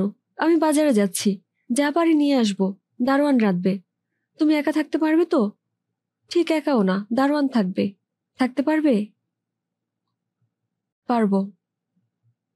ভয়ের কিচ্ছু নেই, আর এই দারোয়ান খুবই বিশ্বাসী। আপনি বাজার করে আনুন, আমার কোনো অসুবিধা হবে না। তুমি ঘুরে ঘুরে বাগান দেখো, শোবার ঘরে ছোটখাটো লাইব্রেরির মতো আছে, গল্পের বইটই পড়তে পারো। জি আচ্ছা। তিতলি একা একা অনেকক্ষণ হাঁটল। বাগান বাড়িটা আসলেই সুন্দর। শহরে পাখির ডাক শোনা যায় না, এখানে অনবরত পাখি ডাকছে। কান ঝালাপালা হয়ে যাচ্ছে। পাখির ক্যানক্যানে ডাক খুব শ্রুতিমধুর না। শান্ত কোনো বন কি পৃথিবীতে আছে যেখানে একটি পাখিও ডাকে না? শুধু খুব বাতাস হলে পাতার শব্দ শোনা যায়। এরকম বন থাকলে চমৎকার হতো। ভদ্রলোকের মামা, কি নাম যেন? মিজু মামা। তিনি জায়গাটা খুব সুন্দর করে সাজিয়েছেন। ঝিলের মতো একটা জায়গায় পাশে বসার জন্য সিমেন্টের আসন বানিয়েছেন। দেখলেই বসতে ইচ্ছে করে। ঝিলের পানি অবশ্য ঘোলা। পুকুর বা ঝিলের পানি হবে আয়নার মতো চকচকে। যে পানি দেখা মাত্র হাত দিয়ে ছুঁতে ইচ্ছে করবে, যে পানিতে মুখ দেখতে মন চাইবে। এই পানির কাছে যেতে ইচ্ছে করে না। মানুষের সঙ্গে পানির আশ্চর্য মিল আছে। কোনো কোনো মানুষকে পরিষ্কার ঝকঝকে পানির মতো মনে হয়। তাদের কাছে যেতে ইচ্ছে করে, সেই পানি ছুঁয়ে দেখতে ইচ্ছে করে, সেই পানিতে নিজের মুখ দেখতেও ইচ্ছে করে। আবার কিছু কিছু মানুষ এই ঝিলের পানির মতো হাত দিয়ে ছোঁয়া দূরের কথা, কাছে যেতেও ইচ্ছে করে না, তারপরেও যেতে হয়। এই যেমন সে ঝিলের এই পানি পছন্দ করছে না, তারপরেও পানির পাশেই বসে আছে। তিতলি, তুমি এখানে? জি। খাবারের ব্যবস্থা করেছি, ফ্লাস্কে করে চা নিয়ে এসেছি। দোকানের চা, ওভালটিন দেয়া। খেতে পারবে কিনা জানি না, খাবে? জি, খাবো। শওকত ব্যস্ত ভঙ্গিতে চা আনতে গেল। কিছুক্ষণের মধ্যেই ফ্লাস্ক এবং 2টা কাপ নিয়ে এলো। শার্টের বুক পকেটে 1 প্যাকেট বিস্কুট। মনে হচ্ছে মানুষটা খুব গোছানো স্বভাবের। তিতলি? জি। বাগান বাড়ি কেমন লাগছে? সুন্দর। আমাদের গ্রামের বাড়ি কিন্তু খুব সুন্দর। বিরাট পুকুর, শান বাঁধানো ঘাট, পানিও খুব পরিষ্কার। তোমাকে নিয়ে যাব। জি আচ্ছা। তুমি দেখি জি এবং জি আচ্ছা ছাড়া কোনো কথা বলছো না। মাথা ধরেছে?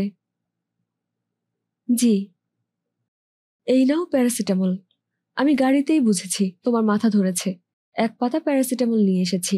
দাঁড়াও, একটা পানির বোতল নিয়ে আসি। শওকত ব্যস্ত ভঙ্গিতে পানির বোতল আনতে গেল। তিতলি ট্যাবলেটের পাতা হাতে নিয়ে বসে আছে। সে নিজেকে তৈরি করছে। খুব কঠিন কিছু আজই তাকে বলতে হবে। বলতে হবে খুব সহজ ভঙ্গিতে। কথাগুলো সে মনে মনে অনেকবার বলেছে। মনে মনে বলা এক কথা, আর সামনাসামনি বলা আরেক কথা। তবু তাকে বলতেই হবে। যে কথাটা সে বলবে তা হচ্ছে, আমি আপনাকে বিয়ে করে আপনার উপর খুব অবিচার করেছি। কারণ আমি কখনো আপনাকে আমার খুব কাছে আসতে দেব না। আমি নিজেকে সাজিয়েছি অন্য একজনের জন্যে। আপনি ইচ্ছে করলে আমাকে ছেড়ে চলে যেতে পারেন, কিংবা সারা জীবন পুতুলের মতো সাজিয়ে রাখতেও পারেন। সেটা আপনার ইচ্ছা। তবে আমি কখনো আপনার অবাধ্য হব না। আমার কাছে আপনি যা চাবেন তাই পাবেন। তিতলি এক দৃষ্টিতে ঝিলের পানির দিকে তাকিয়ে আছে। পানিতে কিছু শুকনো পাতা পড়েছে। বাতাসে ঢেউয়ের মতো উঠেছে। পাতাগুলো ঢেউয়ে উঠছে আর নামছে, দেখতে ভালো লাগছে। তিতলি, জি। নাও, পানি নাও। তুমি কি মাথা ধরার ট্যাবলেট প্রায়ই খাও? জি। বেশি খেও না, কিডনির ক্ষতি হবে। শওকত তিতলির পাশে বসল। তিতলি সরে গিয়ে জায়গা করে দিল। শওকত বলল, জায়গাটা খুব সুন্দর না? জি। বাগানবাড়ি শুনতে অবশ্য অস্বস্তি লাগে। বাগানবাড়ি শুনলেই মনে হয় নিষিদ্ধ আনন্দের জায়গা। বাগানবাড়ি না বলে খামার বাড়ি বললে মনে হয় খুব কাজের জায়গা। A place for productive work. Titli, তুমি কি গান পছন্দ করো? করি। কি ধরনের গান তোমার পছন্দ? সব ধরনের। নাচ? নাচ কেমন লাগে? ভালো। গানকে বলা হয় হৃদয়ের শব্দ, আর নাচকে কি বলা হয় জানো? জি না। নাচকে বলা হয় শরীরের সঙ্গীত। নাচ কত রকমের আছে জানো? জি না। নাচ মূলত 4 রকমের: ভারতনাট্যম, কথাকলি, মণিপুরী আর কত্থক। ইদানিং অবশ্য আরো 2টো ধারা ধরা হচ্ছে, ওড়িশি আর কুচিপুড়ি। ও আচ্ছা। এছাড়াও আছে, যেমন ধরো লোকনৃত্য, ছৌ ছৌ, রায়বেশে, বাউল, ঝুমুর, কাঠি নৃত্য, ব্রতচারী, খেমটা, কারবা, ঠুমকি, বিহু, ভাংড়া, গরবা। তিতলি মনে মনে হাসল। মানুষটা তাকে মুগ্ধ করার চেষ্টা করছে। গান, নাচ, এই 2টি বিষয়ে অনেক জ্ঞানগর্ভ ব্যাপার মুখস্থ করে এসেছে। তিতলি কিছু বলবে না বলবে না ভেবেও বলে ফেলল, নাচের এইসব নামধাম আপনি মুখস্থ করেছেন কেন? শওকত হাসতে হাসতে বলল, এর একটা মজার ইতিহাস আছে, আরেকদিন বলবো। আচ্ছা। তুমি কি গান গাইতে জানো? জি না। তোমার ফুফুজি বললেন তুমি সুন্দর গান করো। ভুল বলেছেন, আমার অনেকগুলো গুণ আছে, এটা বোঝানোর জন্য বানিয়ে বলেছেন। তুমি যদি গান শিখতে চাও আমি শেখাবার ব্যবস্থা করব। শিখতে চাও? জি না। এমনভাবে কথা বলছো কেন? তোমার কি মাথা ধরা কমেনি? তিতলি জবাব দিল না। সে অনেক কথা বলে ফেলেছে, আর ইচ্ছা করছে না। আজ রিনার জীবনে খুব আনন্দময় একটা ঘটনা ঘটেছে। তার এমনই কপাল যে আনন্দের ঘটনাগুলো যখন ঘটে তখন আশপাশে কেউ থাকে না। নিজের সুখ অন্যকে দেখিয়েও আনন্দ।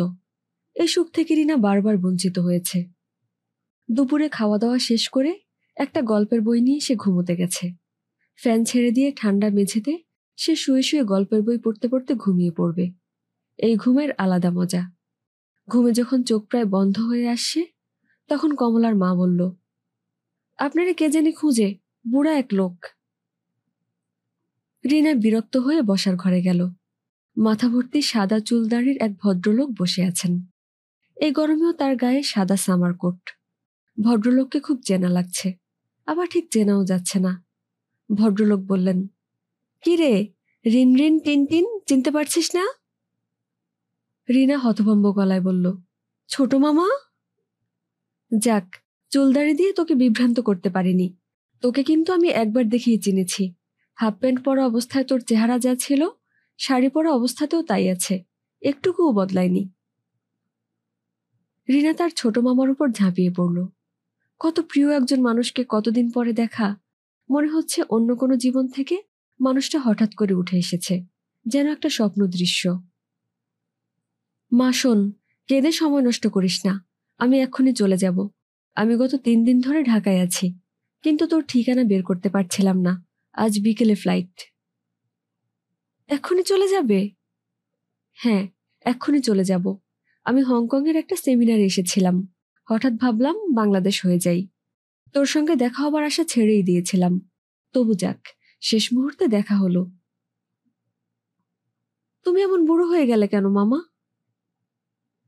বয়স কত হয়েছে দেখবি না? তুমি সত্যি আজই চলে যাবে? হ্যাঁ ইয়াং লেডি, তুই চোখের পানি মুছে ফেলে 2-একটা কথা টথা বল, আমি শুনি। তোর বরের সঙ্গে কথা বলার শখ ছিল, ও তো মনে হয় অফিসে। মামা, আমি বাড়িওয়ালার বাসা থেকে টেলিফোন করে দিচ্ছি, ও চলে আসবে। কোনো দরকার নেই, আসতে আসতে 1 ঘন্টা লাগবে, ততক্ষণ আমি থাকবো না। মা শোন, আমি তোর জন্য কোনো গিফট আনতে পারিনি। এখানে যে আসবো তেমন পরিকল্পনা ছিল না। কয়েকদিন ছুটি পাওয়া গেল, তারপর দেখি টিকিটও অ্যাভেলেবল। ভালো কথা। তোর ছেলে মেয়ে কি?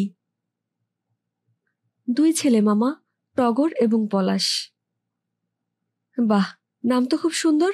ওরা কোথায়? ওরা তার ফুফুর বাসায় বেড়াতে গেছে।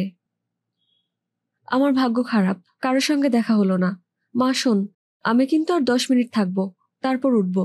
ট্যাক্সি দাঁড় করিয়ে রেখেছি। রিনার মামা সত্যি সত্যি 10 মিনিট থাকলেন। যাবার সময় রিনার হাতে একটা খাম দিয়ে বললেন, তোর বিয়েতে আমি কিছু দিতে পারিনি, এখানে সামান্য কিছু ডলার আছে। তুই তোর বরকে নিয়ে তোদের পছন্দ মতো কোনো উপহার কিনে নিস। ছোট মামা চলে যাওয়ার পর রিনা খাম খুলে দেখে 7টা $100 নোট। নিশ্চয়ই অনেক টাকা। জীবনে এই প্রথম রিনা ডলার দেখছে।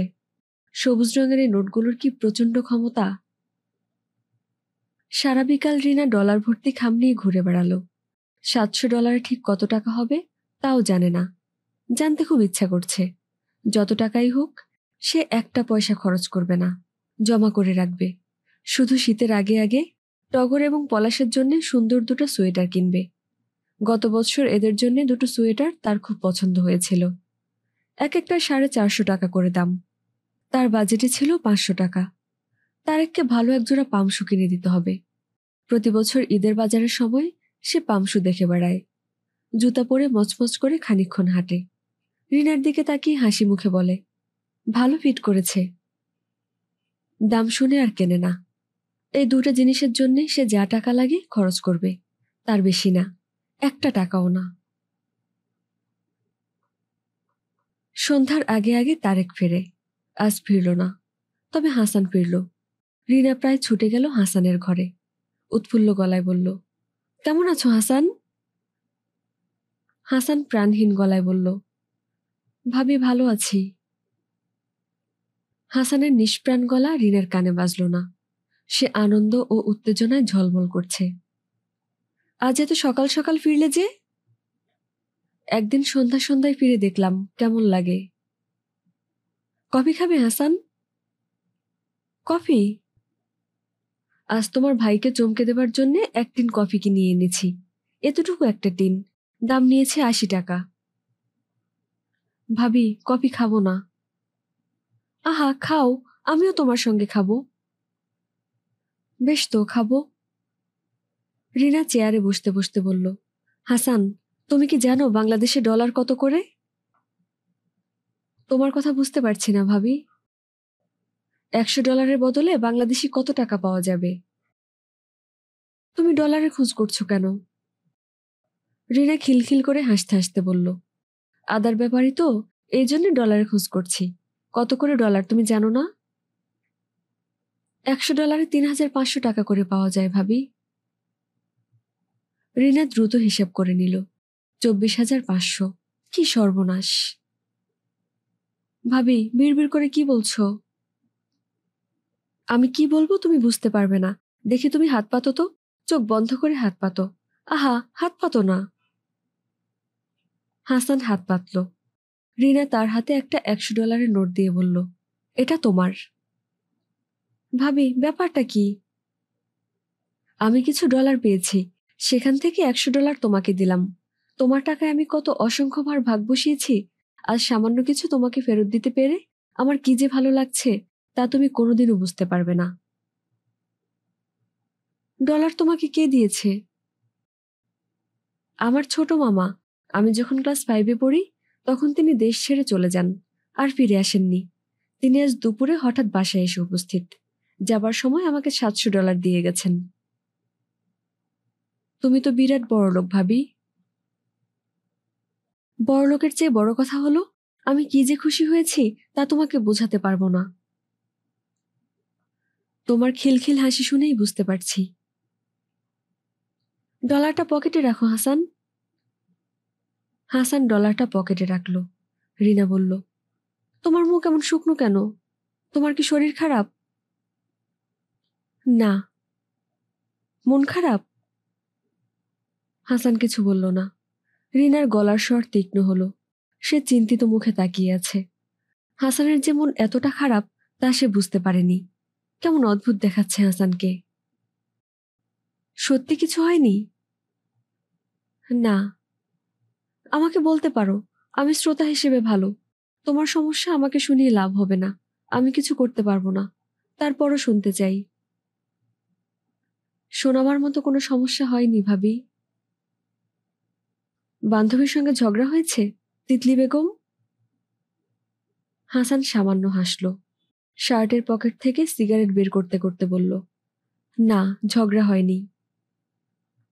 আমার মনে হচ্ছে তোমরা ঝগড়া করেছ। ভালোবাসাবাসির সময় অতি তুচ্ছ বিষয় নিয়েও মনোমালিন্য হয়। কঠিন প্রেম ভেঙে যায় যায় অবস্থাও হয়। এসব কিছু না ভাবি। আমাদের কখনো ঝগড়া হয়নি, মনোমালিন্যও হয়নি। তাহলে কি? হাসান সহজ গলায় বলল, তিতলির বিয়ে হয়ে গেছে। রিনা বিস্মিত হয়ে বলল, কি বললে? কাল বিকেলে ওদের বাসায় গিয়ে শুনলাম হঠাৎ করে ওর বিয়ে হয়ে গেছে। কবে বিয়ে হলো? কবে বিয়ে হলো বলতে পারবো না, এত কিছু জিজ্ঞেস করিনি। ওর সঙ্গে দেখা হয়েছে? না, ও বাসাতেই ছিল, দেখা হয়নি। রিনা কোমল গলায় বলল, হাসান, মনটা কি খুব বেশি খারাপ হয়েছে? হ্যাঁ। তোমার মন ভালো করার মতো কিছু কি আমি করতে পারি? কড়া করে 1 কাপ কফি বানিয়ে খাওয়াতে পারো। তিতলির উপর কি তোমার খুব রাগ হচ্ছে? না, রাগ হচ্ছে না। একসময় আমরা দুজন একটা প্রতিজ্ঞা করেছিলাম, যে যত অন্যায় করুক আমরা কেউ কারো উপর রাগ করব না। আমি প্রতিজ্ঞা রক্ষা করছি। রিনা উঠে দাঁড়ালো, নিচু গলায় বলল, আমি তোমার জন্য কফি নিয়ে আসছি। হাসান বলল, এখন কফি খাবো না ভাবি, পরে একসময় বানিয়ে দিও। কারো হাতে বরং খুব ঠান্ডা 1 গ্লাস পানি পাঠাও, পানির পিপাসা হচ্ছে। ঘর থেকে বের হওয়া মাত্র রিনার চোখে পানি এসে গেল। এমন একটা কষ্টের ব্যাপার ঘটেছে, অথচ সান্ত্বনার কোনো কথা সে বলতে পারছে না। সান্ত্বনা হাসান চাচ্ছেও না। চাইলে নিজেই এসে বলতো। সে বলতে চায়নি। রিনা খুঁটিয়ে খুঁটিয়ে বের করেছে। কোনো দরকার ছিল না। কেন সে জিজ্ঞেস করতে গেল? রিনা বারান্দার রেলিং ধরে দাঁড়িয়ে রইল। রাত 9টার মতো বাজে। টেবিলে রাতের খাবার দেবার সময় হয়েছে। কমলার মা আজ টেবিলে খাবার দেবে না। তার শরীর ভালো না। সন্ধ্যা থেকে কাঁথা গায়ে দিয়ে শুয়ে আছে। রিনা শঙ্কিত বোধ করছে। কমলার মার লক্ষণগুলো ভালো মনে হচ্ছে না। তার শরীর খারাপটা দেশে যাওয়ার ছুতো না তো? প্রতিবারই দেশে যাওয়ার আগে কমলার মার শরীর খারাপ করে। কয়েকদিন কোনো কাজকর্ম করে না, শুয়ে বসে থাকে। তারপর হঠাৎ বলে, মন টিকছে না, দেশে যাব। টিনের ট্রাঙ্ক গুছিয়ে সে তৈরি। কার সাধ্য তাকে আটকায়? আনন্দের ব্যাপার হচ্ছে, সপ্তাহখানেক থেকে সে ফিরে আসে। ঘরে ছেলের বউয়ের যন্ত্রণায় টিকতে পারে না। এবার যদি ছেলের বউ যন্ত্রণা না করে, যদি আদর যত্ন করে, তাহলে কি হবে? আচ্ছা, রিনার কি মাথাটা খারাপ হয়ে গেছে? একটু আগে সে হাসানের এত বড় একটা দুঃসংবাদ শুনেছে। শোনার পরে সে কিনা ভাবছে কমলার মার কথা। রিনা রান্নাঘরের দিকে রওনা হলো। মনোয়ারার ঘরের সামনে দিয়ে যাবার সময় তিনি ডাকলেন, বৌমা, শুনে যাও তো। রিনা শাশুড়ির ঘরের দরজার সামনে দাঁড়ালো। দরজার ফাঁক দিয়ে মাথা ঢুকিয়ে ভীত গলায় বলল, মা, কিছু বলবেন? শাশুড়ির সঙ্গে কথা বলার সময় তার সব সময় একটু ভয় ভয় লাগে। তোমাকে দুপুরে একবার বললাম না ডেটল পানি দিয়ে আমার ঘরটা মুছে দেওয়ার ব্যবস্থা করতে? এখন বাজে রাত 9টা। ঘরটা মোছা হবে কখন? আর শুকাবে কখন? কমলার মার শরীরটা খারাপ মা, শুয়ে আছে। 2 দিন পরে পরেই তো শুনি শরীর খারাপ। মাখনের শরীর নিয়ে ঝিগিরি করতে আসে কেন? পটের বিবিসে যে পালঙ্কে ঘুমায় থাকলেই পারে। তুমি বালতিতে করে 1 বালতি পানি, ডেটলের শিশি আর একটা ন্যাকড়া দিয়ে যাবে। তোমার শ্বশুরকে দিয়ে মোছাবো। উপায় কি? টগরদের খাইয়ে আমি নিজেই এসে মুছে দেব মা। তোমার মুছতে হবে না। তারপর চারদিকে বলে বেড়াবে শাশুড়ি এই করেছে সেই করেছে। ছেলের বউয়ের কথা শোনার আমার দরকার নেই। এই বয়সে কথা শুনতে ভালো লাগে না। আপনি কি মা এখন ভাত খাবেন? এখন ভাত খাবো না তো কি শেষ রাতে খাবো? এটা তো মা রোজার মাস না যে সেহেরি খাওয়াবে। টেবিলে ভাত বেড়ে আপনাকে খবর দেব। তারেক এসেছে?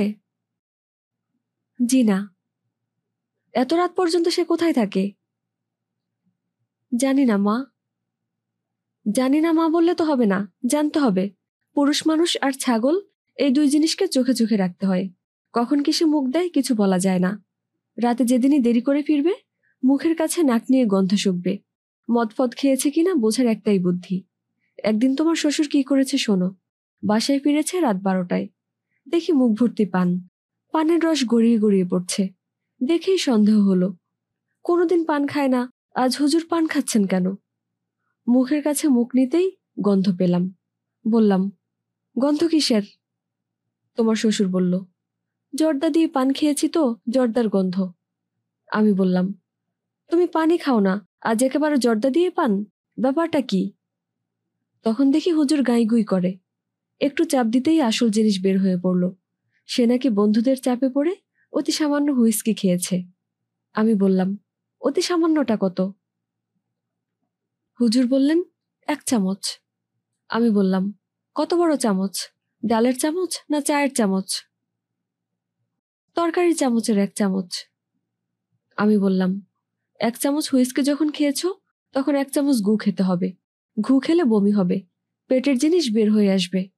আমি যদি সতী মায়ের সতীকন্যা হই, তোমাকে আজ আমি 1 চামচ গু খাওয়াবই। এই কথা বলে চায়ের চামচে 1 চামচ গু নিয়ে এলাম। রিনা শঙ্কিত গলায় বলল, খাওয়ালেন? গু দেখেই হুজুরের খবর হয়ে গেল। বুঝে গেল আমি খাইয়ে ছাড়বো। বমি টমি করে ঘর ভাসিয়ে ফেলল। সত্যি সত্যি তো আর খাওয়াতাম না, ভাব ধরেছিলাম। ওই ভাবেই কাজ হয়েছে। শাশুড়ির কাছ থেকে একটা জিনিস শিখে রাখো মা, সবসময় ভাব ধরবে, ভাবেই কাজ হবে। পুরুষ মানুষ যদি রাত 11টা 12টার সময় ঘরে ফেরে, তখন বুঝবে খবর আছে। অনেক কথা বলা হয়েছে, এখন যাও ভাত দাও। হুজুর কোথায়? টগর আর পলাশকে পড়াচ্ছেন। তাহলেই কাজ হয়েছে, ওদের আর ইহজন্মে পাশ করা লাগবে না। হুজুরকে আগে ভাত দাও, হুজুরের খাওয়া শেষ হলে আমাকে দেবে। তারেক ফিরল রাত 12টার একটু আগে। রিনা দরজা খুলে দিল। তারেক বিব্রত মুখে বলল, দেরি করে ফেললাম, তুমি ভাত খেয়েছ? রিনা না সূচক মাথা নাড়ল। তুমি খেয়ে নাও, আমি খাবো না, খেয়ে এসেছি। কোত্থেকে খেয়ে এলে? বলছি দাঁড়াও, হাত মুখটা ধুয়ে নি, শরীর ঘামে চটচট করছে। রিক্সা পাচ্ছিলাম না, হাঁটতে হাঁটতে অবস্থা কাহিল। গোসল করে ফেলবো কিনা ভাবছি। ভাবা ভাবির কি আছে, করো। তুমি 1 কাপ চা দাও, গোসল করে গরম গরম 1 কাপ চা খাবো। আচ্ছা থাক, তুমি খাওয়া দাওয়া সেরে চা দিও। গিয়েছিলে কোথায়? লাবণীদের বাসায় মিলাদের দাওয়াত ছিল, ওর স্বামীর মৃত্যুবার্ষিকী। না গেলে ভালো দেখায় না, দুঃখী মেয়ে, সেজন্যই যাওয়া। মিলাদ কখন ছিল? বাদ আছর ছিল। অফিস থেকে সরাসরি সেজন্যই চলে গিয়েছিলাম। মিলাদে লোকজন কিছুই হয়নি, বলতে গেলে আমি আর মৌলানা সাহেব। মিলাদে তো আর আজকাল লোক হয় না, গান বাজনার জলসা হলে লোক হয়। মিলাদ রাত 12টা পর্যন্ত চলল? আরে না, আসর ওয়াক্তের মিলাদ খুব ছোট হয়। আমি চলে আসতাম। লাবণী এমন কান্নাকাটি শুরু করলো, ওকে সান্ত্বনা দিতে গিয়ে রাত হয়ে গেল। তারেক বাথরুমে ঢুকে পড়ল। রিনার খিদে মরে গেছে, কিছু মুখে দিতে ইচ্ছা করছে না। তারপরেও তাকে খেতে বসতে হবে, কারণ লায়লা তার সঙ্গে খাবে বলে এখনো খায়নি। ভাবি খায়নি বলে সে না খেয়ে বসে থাকবে, লায়লা তেমন মেয়ে নয়। তার পেটে বিশেষ কোনো গল্প আছে, তাই সে ভাবির সঙ্গে নিরিবিলিতে খাবারের জন্য অপেক্ষা করছে। খেতে বসে রিনা বলল, কিছু বলবে লায়লা? লায়লা বলল, না তো। তোমার ভাবভঙ্গি দেখে মনে হচ্ছে কিছু বলতে চাও। কিছু বলতে চাই না, বলবো আবার কি। ভাবি, তুমি কি কখনো মাড ট্রিটমেন্ট করেছো? মাড ট্রিটমেন্টটা কি? মাড ট্রিটমেন্ট হচ্ছে অদ্ভুত একটা জিনিস। মুখের চামড়া ঠিক করার জন্য এর চেয়ে ভালো কিছু হতে পারে না। কি করতে হয় শোনো। কিছু এঁটেল মাটি নিতে হয়, কাগজি লেবুর রস, জাম পাতার রস আর সামান্য ফিটকিরি মিশিয়ে এঁটেল মাটিটাকে কাদা বানাতে হয়। খুব মিহি কাদা, প্রয়োজনে শিলপাটায় বেটে নেওয়া যায়। তারপর সেই মিহি কাদাটা মুখে মেখে ঘুমিয়ে পড়তে হয়। সকালবেলা মুখ ধুয়ে ফেলা। সপ্তাহে একদিনও যদি করা যায় তাহলে মুখে কোনোদিনও রিঙ্কেলস পড়ে না, চামড়া হয় উজ্জ্বল এবং সফট। লায়লা আপন মনে কথা বলে যাচ্ছে। রিনা মনে মনে ছোট্ট করে নিঃশ্বাস ফেলল। মেয়েটা কি সুখে আছে। পৃথিবীর কোনো সমস্যাই তাকে স্পর্শ করে না। সে আছে নিজের মতো। সাজগোজের সামান্য উপকরণ পেলেই সে তৃপ্ত। সংসার চলছে না, একটা ভাইয়ের চাকরি নেই, তার নিজের বিয়ের কিছু হচ্ছে না, তাতে কি? ভাবি, তুমি আমাকে খানিকটা এঁটেল মাটি জোগাড় করে দেবে? তুমি মাড ট্রিটমেন্ট করে কি করবে?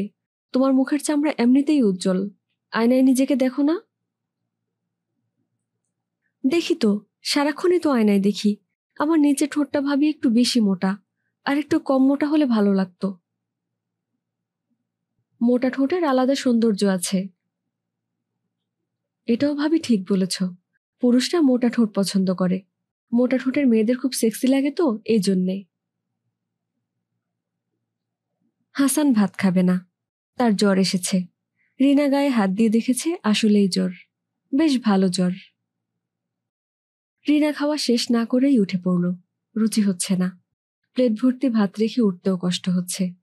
ছোটবেলায় মা বলতেন, না খেয়ে ফেলে রাখা প্রতিটা ভাত 70টা করে সাপ হয়ে দংশন করবে। সেই স্মৃতি বোধহয় মনে রয়ে গেছে। ভাবি, তোমার কি কোনো কারণে মন খারাপ? না। ভাবি, মন সবসময় ভালো রাখতে হবে। মন খারাপ হলে শরীরের উপর তার ইফেক্ট হয়।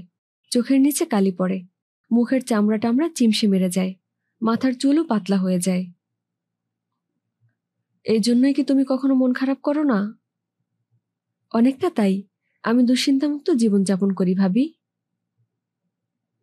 দুশ্চিন্তামুক্ত জীবনযাপনের পদ্ধতি একসময় তোমার কাছ থেকে আমার শিখতে হবে। আমি সবসময় ভয়াবহ দুশ্চিন্তায় থাকি। তোমাকে দেখে অবশ্য তা বোঝা যায় না, তবে একসময় বোঝা যাবে। হঠাৎ একদিন দেখা যাবে তুমি বুড়ি হয়ে গেছো, তোমার চামড়ায় রিঙ্কেলস পড়েছে। তখন মাড ট্রিটমেন্ট করব। এছাড়া আর উপায় কি? ভাবি, কমলার মা তো দেশে যাচ্ছে। ওকে বলেছি কিছু এঁটেল মাটি নিয়ে আসতে। রিনা শঙ্কিত গলায় বলল, ও দেশে যাচ্ছে নাকি? হ্যাঁ, আমাকে তো বলল, তার নাকি শরীর টিকছে না। কি সর্বনাশের কথা! এক বস্তা এঁটেল মাটি নিয়ে এলে আমাদের অনেক দিন চলে যাবে। রিনা চা বানাতে বসেছে। লায়লা তার পাশে বসে অনবরত কথা বলে যাচ্ছে। রিনার মনে হলো লায়লা তার মার স্বভাব পেয়েছে। দুজনই কথা বলতে পছন্দ করে। যাকে কথাগুলো বলা হচ্ছে সে শুনছে কি শুনছে না তা নিয়ে মাথা ঘামায় না। তারেক গোসল শেষ করে তার ভাইয়ের ঘরে উকি দিল। কিছুক্ষণের মধ্যেই চা আসবে। চায়ের সঙ্গে একটা সিগারেট খেতে ইচ্ছে করছে। সিগারেটের অভ্যাসটা বোধহয় হয়েই যাচ্ছে। মাঝে মাঝেই সিগারেট খেতে ইচ্ছে করে। একটা প্যাকেট কিনে আলমারিতে রেখে দিতে হবে। হাসানের ঘরে বাতি জ্বলছে। সে আধশোয়া হয়ে আছে। সন্ধ্যা থেকেই তার মাথায় যন্ত্রণা হচ্ছিল। এখন যন্ত্রণাটা বেড়েছে। জ্বর এসেছে। জ্বরটা কত কে জানে। মনে হচ্ছে আজ রাতে ঘুম হবে না, আর ঘুম হলেও হাঁসের স্বপ্নটা দেখবে। তোর শরীর খারাপ নাকি রে? না। মুখটুক শুকিয়ে কেমন হয়ে আছে? তোর কাছে কি সিগারেট আছে? থাকলে একটা দে। হাসান প্যাকেট বের করলো। একটা সিগারেট বের করে ভাইয়ের দিকে দিল। তারেক বলল, আরেকটা দে, বিছানায় শুয়ে শুয়ে খাবো। তোমার দেখে সিগারেটের নেশা হয়ে যাচ্ছে। তারেক হাসল। হাসানের মনে হলো তার ভাইকে আজ খুশি খুশি লাগছে। তাকে দেখে মনে হচ্ছে তার জীবনে আনন্দময় কোনো ঘটনা ঘটেছে। ভাইয়া বসো। তোর ভাবিকে বলেছিলাম চা দিতে, ভুলে গেছে কিনা কে জানে। ভাবি ভুলবে না। তুই খাবি? তুই খেলে রিনাকে বলে আসি। আমি খাবো না, তুমি খাও। তারেক বসল, আরাম করে সিগারেট ধরালো, ভাইয়ের দিকে তাকিয়ে বলল, তোর চাকরির ব্যাপারে আজ কথা বললাম। কার সঙ্গে কথা বললে? লাবণীর সঙ্গে কথা বললাম। লাবণীর আপন মামা কমার্স মিনিস্টার, তাদের হাতে অনেক চাকরি। লাবণীর চাকরির ব্যবস্থাও তিনি করে দিয়েছেন। আজকে তুমি ওই মহিলার বাসায় গিয়েছিলে? হ্যাঁ। প্রায়ই কি যাও? প্রায়ই যাব কি, মাঝে মধ্যে যাই। দুঃখী মেয়ে, আমার সঙ্গে কথা বললে মনে শান্তি পায়। আজ ওর হাজব্যান্ডের মৃত্যু দিবস ছিল, সেই উপলক্ষে মিলাদ। ও, লাবণীকে চিটাগাং বদলি করে দিয়েছে, সামনের সপ্তাহে চলে যাবে। অফিসের কাণ্ডকারখানা দেখ, একটা মহিলা হুট করে তাকে বদলি করে দিল চিটাগাং। ওনার মামাকে দিয়ে বলালেই বদলি রদ হয়ে যাবে। না, লাবণীও চিটাগাং যেতে চাচ্ছে, সেখানে কোয়ার্টার পাবে, নিজের মতো করে থাকতে পারবে। অবশ্য আজকালকার সোসাইটি যা হয়েছে, একজন মহিলার পক্ষে বাচ্চা একটা মেয়ে নিয়ে থাকা মুশকিল, তার উপর আবার বিধবা। একা একা চিটাগাং যেতেও ভয় পাচ্ছে। আমি বলেছি পৌঁছে দেব। তোমার যাওয়াটা ঠিক হবে না ভাইয়া। এত জিনিসপত্র নিয়ে একা একা যাবে কিভাবে? দরকার হলে আমি পৌঁছে দেব। তোর সঙ্গে যাবে কেন? তোকে সে চেনে নাকি? আমাকেই যেতে হবে। তোর ভাবিকে বলবো দুদিনের একটা ট্যুর পড়ে গেছে। হাসান গভীর বিস্ময়ে ভাইয়ের দিকে তাকিয়ে রইল। কি রকম সহজ সরল ভঙ্গিতে কথা বলে যাচ্ছে, যেন জীবনে জটিলতা বলতে কিছুই নেই। জীবনটা শান্ত দিঘির জলের মতো। রিনা চায়ের কাপ নিয়ে উপস্থিত হলো। তুমি এখানে? আমি সারা বাড়ি খুঁজে বেড়াচ্ছি। তারেক আনন্দিত গলায় বলল, হাসানের সঙ্গে গল্প করছিলাম, ওর চাকরির একটা লাইন পাওয়া গেছে। লাবণীর এক মামা হচ্ছেন কমার্স মিনিস্টার, ফুল মিনিস্টার না, প্রতিমন্ত্রী। তবে প্রতিমন্ত্রীদেরও অনেক ক্ষমতা। মোটামুটি ধরনের একটা চাকরি ওদের কাছে কোনো ব্যাপারই না। লাবণী বলেছে একটা বায়োডাটা তৈরি করে ওর হাতে দিতে। রিনা গম্ভীর গলায় বলল, ভালো কথা, দিও। তারেক উৎসাহী গলায় বলল, হাসান, তুই সুন্দর করে একটা বায়োডাটা তৈরি করে 2-1 দিনের মধ্যে আমাকে দে। সার্টিফিকেট, মার্কশিটের ফটোকপি দিবি, 2টা পাসপোর্ট সাইজ ছবি, লেটার অফ রেফারেন্স কিছু থাকলে তাও দিবি। আচ্ছা, দেব। আমি যাই, তুই আরাম করে ঘুমো। এত চিন্তা করে কি হবে? রুটি রুজি নিয়ে এত চিন্তা করতে নাই। তারেক চলে যাবার পর হাসান ঘরের বাতি নিভিয়ে দিল। গত রাতে সে এক মুহূর্তের জন্যও ঘুমোতে পারেনি। মনে হয় আজও ঘুমোতে পারবে না। কড়া কোনো ঘুমের ওষুধ নিয়ে আসা দরকার ছিল। তিতলি অন্য একজন পুরুষের সঙ্গে সুখে আছে, গল্প করছে। এই চিন্তাটাই তাকে কষ্ট দিচ্ছে। তিতলি কি নিয়ে গল্প করে? তার গল্প করার বিষয়বস্তুর অভাব হবার কথা না। অতি তুচ্ছ বিষয় নিয়েও সে সুন্দর করে কথা বলে। বড়লোক স্বামীর ঘর করছে, গানও নিশ্চয়ই এখন শিখবে। সে কি তার স্বামীকে ওই গানটা শোনাবে, যে গানটা তাকে শোনাবার কথা ছিল? গানটার লাইনগুলো কি? আশ্চর্য, এখনো মনে আসছে না। একটা গীতবিতান কিনে এনে প্রতিটি গানের প্রথম লাইনের উপর দিয়ে চোখ বুলিয়ে গেলেই গানটা পাওয়া যাবে। হাসান সেটা চাচ্ছে না। তার ইচ্ছা আপনাতে এই গানটা তার মনে আসুক। বিধি ডাগো রাখি, চরণ ধরিতে দিও গো। না, তাও না।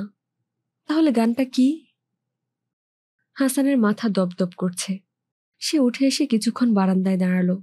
ঠান্ডা বাতাস দিচ্ছে, আকাশ পরিষ্কার, চাঁদ আছে। চাঁদটা দেখা যাচ্ছে না।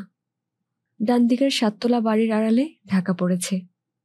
তিতলি এবং তার স্বামী কি চাঁদটা দেখতে পাচ্ছে? আচ্ছা, তারা কি জেগে আছে? জেগে থাকারই তো কথা। নতুন বিয়ে হওয়া স্বামী স্ত্রী চট করে ঘুমোতে যায় না। এক ধরনের মধুর ইনসমনিয়ায় তারা আক্রান্ত হয়। হাসানের মাথা ধরাটা আরো বাড়ছে। সে বাথরুমের দিকে রওনা হলো। কলের নিচে মাথা দিয়ে সে কলটা অনেকক্ষণ ছেড়ে রাখবে। কলে পানি আছে তো? কদিন ধরে পানির খুব টানাটানি যাচ্ছে। সন্ধ্যা রাতেই পানির ট্যাঙ্ক খালি হয়ে থাকে। আজকে কৃষ্ণপক্ষ না শুক্লপক্ষ? এতক্ষণ গল্প পাঠের সাথে থাকার জন্য আপনাকে ধন্যবাদ।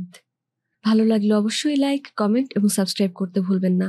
আর অবশ্যই বই পড়ুন, বইয়ের সঙ্গে থাকুন এবং নিজের যত্ন নিন। টাটা।